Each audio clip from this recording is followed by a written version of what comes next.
Cell. Cells are the structural and functional units of the body of all living organisms. They are also known as the units of life. Generally, we cannot see a cell with the naked eye, but some cells, such as a hen's egg, are big enough to be seen by the unaided eye. A microscope is an instrument used to see cells that are too small for the naked eye. There are many types of microscopes which use light to image the sample. Other major types of microscopes are the electron microscope and the various types of scanning probe microscopes. Discovery of cell. In 1665, Robert Hooke observed a thin slice of cork under a self-designed microscope. He observed that the cork resembled the structure of a honeycomb consisting of many little compartments. Robert Hooke called these compartments cells. Cell is a word of Latin origin which means a little room.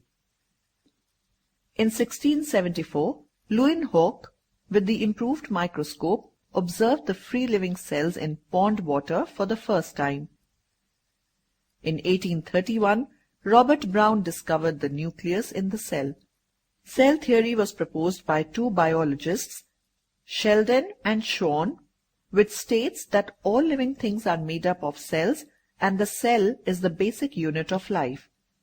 The cell theory was further expanded by Virchow in 1855, suggesting that all cells arise from pre-existing cells. Cell number. The number of cells is different in different organisms. The organisms that are made up of single cell are called unicellular organisms. For example, amoeba, paramecium, bacteria, etc. All the necessary body functions such as respiration, digestion, excretion, reproduction, etc. are performed by the single cell. Organisms that are made up of more than one cell are called multicellular organisms, for example, plants and animals. In multicellular organisms, we see division of labor, that is, cells of similar structures are organized into tissues, then organs, and finally organ systems to perform a particular body function. Cell shape. The shape of the cell varies from organism to organism. It also varies within an organism. For example, amoeba has changing shape while bacteria may be rod-like, spiral or comma-shaped, etc. In human beings, cells may be irregular shaped, oval, columnar, spindle-shaped, long and branched, and so on. Cell size. The size of the cell also varies from organism to organism. Some are minute, while some are visible to the naked eye. The smallest cells are of mycoplasma, a type of bacteria.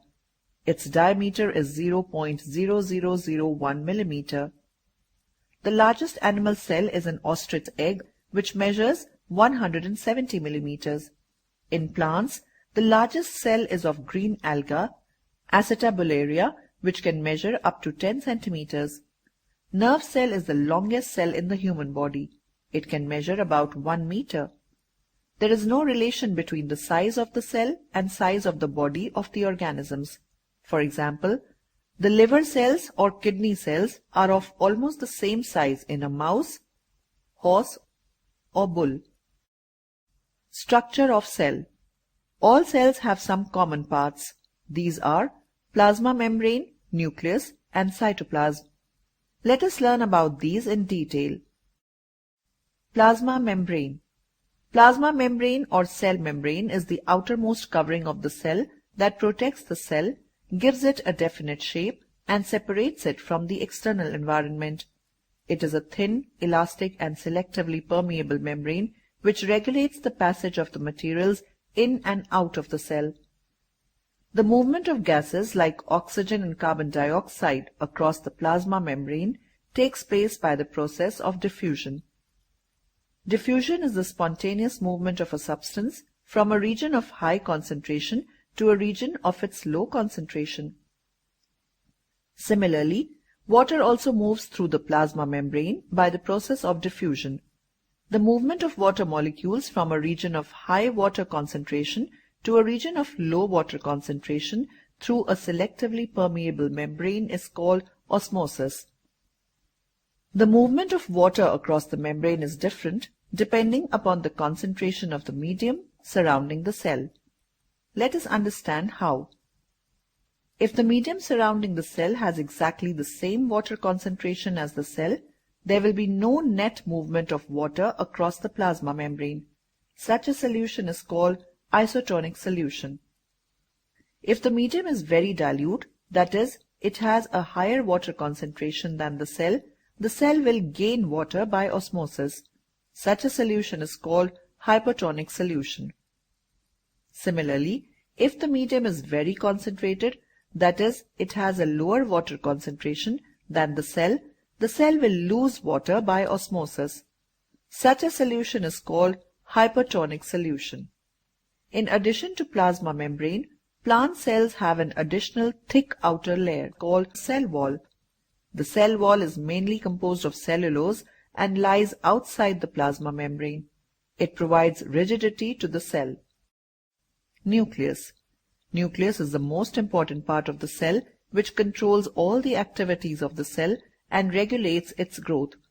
It is surrounded by a double-layered covering called nuclear membrane.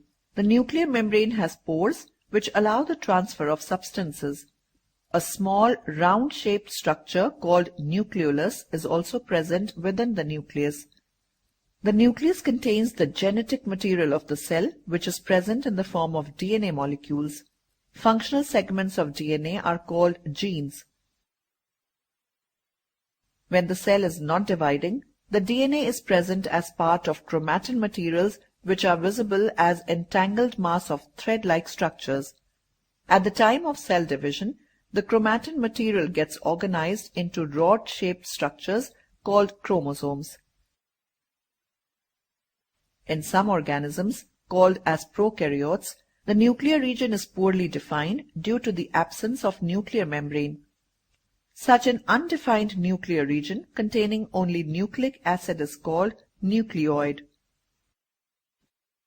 Organisms having cells with a nuclear membrane are called eukaryotes. Cytoplasm. Cytoplasm is a thick jelly-like substance present between the cell membrane and the nucleus. It contains different cell organelles. In prokaryotes, just like the nuclear membrane, membrane-bound cell organelles are also absent, while in eukaryotes, membrane-bound cell organelles are present. Well, we have learnt about the prokaryotic and the eukaryotic cells. Let us tabulate the differences between the two.